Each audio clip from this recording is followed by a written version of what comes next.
Should you be worried? AFD officials say they're seeing fewer applicants to the department. Now the fire chief is working fast to fix that before it becomes a safety issue.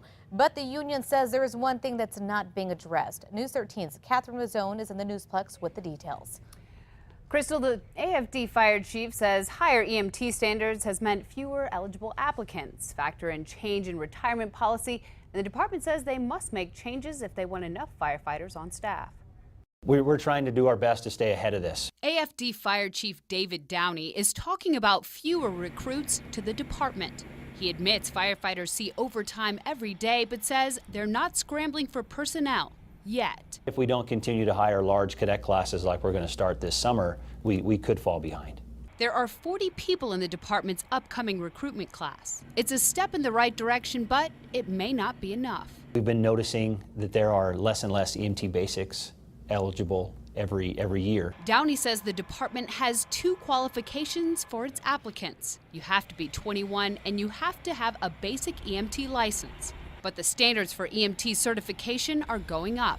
For example, you have to do a ride-along now. So all the students that were kind of saturated in the classes, they all can't get a ride-along with either the ambulance company or any of the other fire departments that have paramedic units. So there's not as many spots in the classes, therefore there's not as many graduates. Certification isn't the only thing some say is affecting AFD's numbers.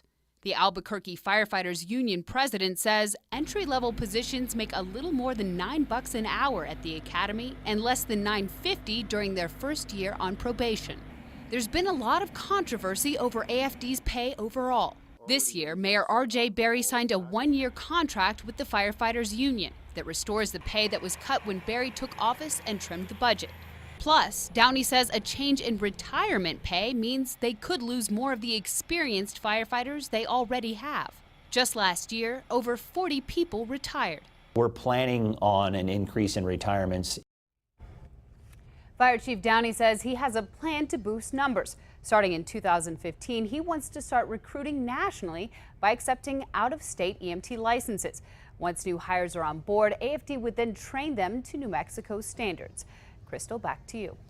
All right, thanks, Catherine. The Albuquerque Area Firefighters Union president says they look forward to working with Downey on the new initiatives, but hope they see higher wages to help attract more recruits.